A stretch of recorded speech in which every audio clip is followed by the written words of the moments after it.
Welcome back, infrastructure admins. Get ready, because today we are zeroing in on an absolutely critical, high-yield topic for your certification journey. The title of this explainer is exactly what we're tackling: NCP-MCI 7.5, 6.8, Memory Overcommit. I've designed this session to be a highly focused study tool. Basically, we're going to skip the fluff and get right down to the exact mechanics, the tricky edge cases, and the hard numbers you need to confidently handle any question they throw at you on test day. So grab your notes and let's get focused. To really respect your study time, we're sticking to a strict blueprint today. First up, Section 1, Why It Matters. Then, Section 2, Detailed Walkthrough and Examples. After that, Section 3, AWS and High Availability. We'll follow that with Section 4, Common Exam Traps. And finally, Section 5, Key Facts to Memorize. All right, let's jump straight into Section 1, Why It Matters, and getting our baseline set. Okay, let's dive into this. Now, throughout this explainer, we're going to be talking extensively about AHV, which, as you know, is the Acropolis hypervisor and your VMs, or virtual machines. So what exactly is Memory Overcommit? Basically, it's a feature within AHV that allows the host to automatically detect memory utilization. This essentially lets you configure way more aggregate virtual memory for your VMs than the physical memory you actually have installed on the host. It's a real game changer because it brilliantly maximizes density. But, and this is a massive but for your exam, while it's incredibly useful for non-production stuff like test and dev environments, it is absolutely not recommended for dynamic production workloads. Why? Because sudden changes in memory demand in production can create some severe performance bottlenecks.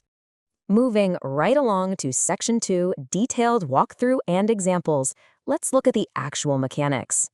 So this is where we get into the heavy lifting to really understand the why and how behind the hypervisor's algorithms.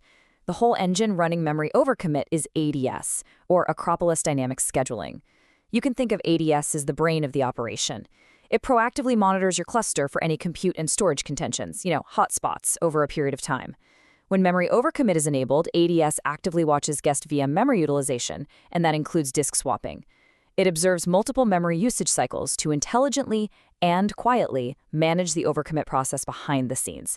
The whole goal is just ensuring all workloads get the best possible access to resources. Now, to visualize how this actually lays out on the host, I want you to think of the memory pool kind of like a giant accordion. AFE groups all the VMs that have Memory Overcommit enabled into one big Memory Overcommit pool. Out of this pool, AFE smartly reserves a small buffer. This buffer is there so the host can dynamically respond to sudden demands without having to immediately rip memory away from other VMs. Now, if you have a VM where Memory Overcommit is explicitly disabled, that VM sits completely outside this dynamic accordion pool. It firmly holds onto its allocated physical memory no matter what.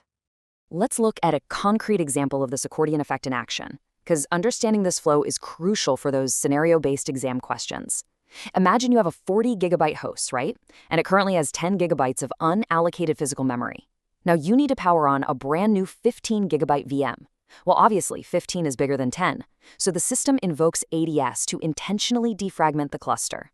ADS steps in and dynamically shrinks the existing 30 gigabyte memory pool down to 25 gigabytes. It manages this by adapting the existing overcommit-enabled VMs, basically forcing them to give up unused memory. Once that physical space is cleared out, the new 15 gigabyte VM can be placed safely.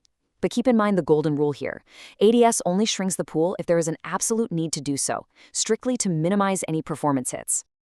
Our second example deals with VM level pressure. Basically what happens when a single VM suddenly and actively needs more RAM. Well, the host dynamically responds by trying to allocate more physical memory directly to it. But how? It actually communicates directly with the VirtIO driver installed inside the guest operating systems of other, less active VMs. It politely asks them to relinquish memory pages they just aren't using right now. This cooperative back-and-forth process is called memory ballooning. And you absolutely need to know this. Memory ballooning is the hypervisor's preferred reclamation method. It's preferred because it all happens in the RAM layer and avoids performance-killing disk I/O, which, let's be honest, is pretty much every infrastructure admin's worst nightmare. But what if ballooning just isn't enough? That brings us to swapping. AHV uses two primary techniques for memory reclamation: ballooning, which we just covered, and swapping. For the exam, you've got to clearly distinguish between guest VM swap and host swap. Host swap is strictly utilized as a last resort. like only when the guest VM stubbornly refuses to give up memory. However, the official Nutanix recommendation, and this is a massive signpost for your test, is that you should always increase guest VM swap rather than relying on host swap. Defining the swap memory within the guest VM's operating system just gives you vastly better performance characteristics across the board. Okay, moving into Section 4, Exam Traps and Edge Cases. It is time to read the fine print. Pay extremely close attention here, because these limitations are exactly where the exam writers love to try and trip you up. Reading the fine print here is literally what separates a passing score from a failing one. So let's rapid fire the documented edge cases where memory overcommit is strictly unsupported. Ready? First, if a test question mentions a VM using GPU pass-through, memory overcommit is out, not supported. Second, if the VM uses vNUMA, again, memory overcommit is not supported. Third, you absolutely cannot hot add memory to a VM when overcommit is enabled. Fourth, to even enable or disable the feature in the first place, the VM has to be completely powered off. And finally, if a failover or a migration occurs, the memory overcommit enabled status is actually not retained. Commit these 5 limitations to memory for sure. Now, there are some ultimate hard limits defined by Nutanix you need to be aware of. Let's read this caution directly from the official administration guide.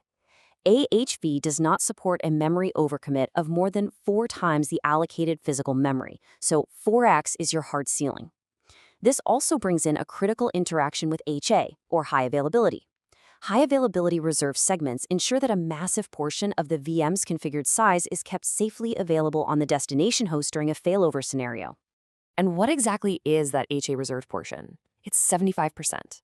Yeah, if you're using guaranteed mode, which is also known as reserved segments, high availability, up to 75% of the configured size of the overcommitted VM is firmly reserved to ensure it can actually be recovered.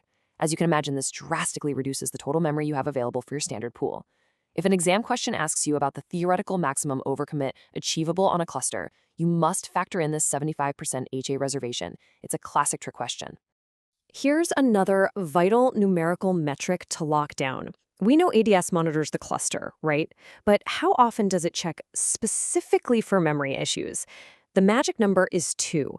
ADS generally runs every 15 minutes for CPU and storage hotspots, but it runs exactly every 2 minutes specifically to detect memory hotspots. It's actively checking if VMs are swapping to disk so it can resize that memory pool if it needs to. Almost at the finish line. Section 5. Key facts to memorize. Let's do a final review. We've covered a lot of technical ground today, from the accordion logic of the memory pool all the way down to the Virt.io driver. So let's wrap up with a solid mental checklist that you can take into test day. Number 1, the absolute maximum memory overcommit ratio supported by AHV is exactly 4 times the allocated physical memory. Number 2, HAS checks for memory hotspots, specifically looking for VM swapping to disk every 2 minutes. Number 3, if HA guaranteed mode is enabled, 75% of the configured memory of the overcommitted VM is strictly reserved. And number 4, memory ballooning is always the preferred reclamation method over disk swapping simply because it minimizes the performance impact. Let's end with a quick mock exam question just to test your readiness. If an infrastructure admin configures a VM for GPU pass-through, can they enable memory overcommit to increase host density? Based on our edge case review earlier, you should immediately know the answer to this is a definitive, flat-out no. Memory overcommit is entirely unsupported with GPU pass-through, and the same goes for vNUMA. Keep these strict rules in your back pocket and you're going to absolutely conquer this topic on the NCP-MCI 7.5 certification. But before you go, I want you to ask yourself this for your own data center. Just because you can overcommit memory to maximize density, does your specific workload's performance profile mean you actually should? Balance really is everything. Happy studying!